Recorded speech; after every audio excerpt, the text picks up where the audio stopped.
आसमां कुछ भी नहीं अब तेरे करने के लिए, मैंने सब तैयारियां कर ली हैं मरने के लिए।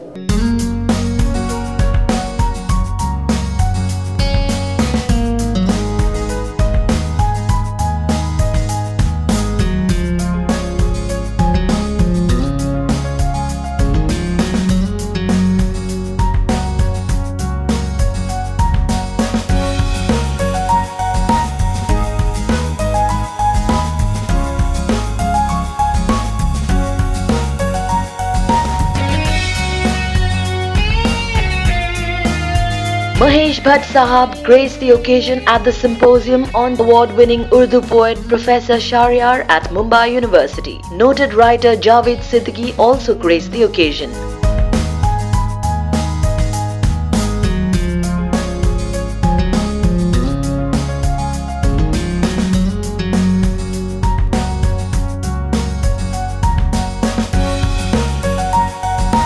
नासिर काज़मी का शेर है कि दिल धड़कने का सबब याद आया, वो तेरी याद थी अब याद आया। जब शहरयार साहब का वो गाना जो रमन था यहाँ पर रिपीट किया जा रहा था कि सीने में जलन आंखों में तूफान से क्यों है, शहर में हर शख्स परेशान सा क्यों है, तो वो दिन याद आ गया 1979 के आसपास के दिन थे, रमन जब नहीं थी। तो हमारी जिंदगी बहुत ही एक लोनली फेज से गुजर रही थी। तो अर्बन लोनलीनेस, शहर की लोनलीनेस को हमारे शायद फिल्मी शायरों ने कभी ऐसे कहा नहीं था। एक अजीब सा लोनलीनेस, सन्नाटा था उन लफ्जों में। तो एक बात उस वक्त समझ में आई कि शहरयार साहब की जो पोइट्री है वो उनकी तो तन्हाई के कोख से कहीं पर वो पोइट्री ने जन्म लिया है। ऐसे नहीं कहते हैं कि all art is born out of loneliness, intense loneliness of man. तो वो तन्हाई उनकी जागीर थी। अगर उनकी तन्हाई आप उनसे ले लें तो there would be nothing there. तो एक तरह से ही was cursed to be lonely, but that loneliness was his greatest treasure. इसलिए उनके हर शेर में कहीं पर वो एक अजीब सा एक्सप्लोसिव साइलेंस है, एक खामोशी है which touches you। और बिल्कुल पॉसिबल ही नहीं है कि आप मुंबई में हैं और एक बिल्कुल एलियन फिल्मी कल्चर में हैं और वहां से आपके दिल से एक बात निकलती है और आपको ऐसे छूती है कि सालों आपको याद रहती है वो बात। तो कहीं पर एक बात समझ में आती है कि human beings are pathetically similar. कितने भी आप अपने अलग अलग कल्चर्स में आपका जन्म हो, मगर वो कहीं पर वो जो एक वो जो होते हैं ना कि वो परफ्यूम ऑफ सॉरो, कहीं पर वो एक तन्हाई की जो महक है वो यूनिवर्सल है, वो ऑल परवेजिव है। और शहरयार साहब ने उस वो महक उनकी शायरी में है। एक बात की जो मुझे तकलीफ तावर रहेगी वो नासिर साहब का ये शेर है कि हाले दिल हम भी सुनाते लेकिन जब वो रुखसत हुआ तब याद आया।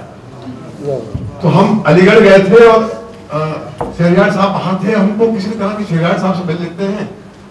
मैंने कहा मिलना बहुत जरूरी है क्योंकि तन्हाई और लोनलीनेस का जो एक एसेंस है कहीं तो हमारी जिंदगी में भी हमारे साय की तरह हमारे पीछा करता रहा, हमारे काम में भी जब हमने कोई सिग्निफिकेंट काम किया, मगर किसी वजह से हम जा नहीं पाए। और एक बात समझ में आई कि when you feel like doing something, don't postpone it, क्योंकि फिर हमारी मुलाकात पॉसिबल नहीं हुई। देखो इतनी सारी बात अंदर थी जो उनसे शायद बैठ के करते। मैं आज यहाँ शायद इसलिए आया क्योंकि मैं उस दिन वो डिसीजन दे नहीं पाया कि मुझे जाके उनको मिलना है। तो इट इज माई लॉस। मगर जैसे मैंने कहा कि उनकी शायरी मेड आवर लोनलीनेस बेरेबल, हमारी तन्हाई में थोड़ा सा कहीं पर थोड़ा सा सुकून हमें हासिल हुआ उनकी शायरी की वजह से। And that is why I am saying, क्योंकि तन्हाई इटर्नल है, इंसानियत के साथ मसाइल की तरह उसका पीछा करेगी तो Shahryar will be an eternal poet. Thank you. Shahryar ने जो कुछ दिया उर्दू की शायरी को, फिल्मों को, अलीगढ़ को, उसका कोई हिसाब नहीं किया जा सकता। शहरयार हिंदुस्तान की गज़ल की आबरू बन गए थे। क्योंकि पाकिस्तान में बहुत अच्छी शायरी हो रही थी, बहुत अच्छी गज़ल कही जा रही थी। उसके मुकाबले में हमारे पास ऐसा कोई नहीं था जिसे हम छाती ठोक कर पेश कर सकें और ये कह सकें कि गज़ल और उसकी जो आबोताब है उसको संभालने वाले हमारे यहाँ भी हैं। शहरयार ने इस चीज़ को बहुत सही तरीके से समझा और संभाला और आलमी पैमाने पर सारी दुनिया में हिंदुस्तान की जो गज़ल गोई थी उसका झंडा उठा के घूमते रहे।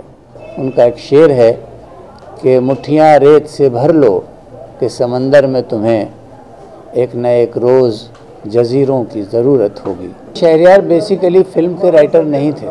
आज कभी फ़िल्मी गज़ल का जब जिक्र आता है तो हम सिर्फ उमराव जान की गज़लें याद करते हैं। ये हमारी बदनसीबी के मुज़फ़्फ़र अली और कुछ दूसरे 2-4 लोगों के अलावा इस पोटेंशियल को, इस खूबसूरती को जो शहरयार के अंदर थी वो नहीं देख पाए। और इस तरीके से मैं कह सकता हूँ कि ये नुकसान शहरयार का या उर्दू अदब का नहीं है, ये नुकसान फिल्म का और सिर्फ फिल्म का हुआ है। आसमां कुछ भी नहीं अब तेरे करने के लिए, आसमां कुछ भी नहीं अब तेरे करने के लिए, मैंने सब तैयारियां कर ली हैं मरने के लिए। इस बुलंदी खौफ से आज़ाद हो उसने कहा, इस बुलंदी खौफ से आज़ाद हो उसने कहा, चांद से जब भी कहा नीचे उतरने के लिए। अब ज़मीं क्यों तेरे नक्शे से नहीं हटती नज़र, अब ज़मीं क्यों तेरे नक्शे से नहीं हटती नज़र, रंग क्या कोई बचा है इसमें भरने के लिए।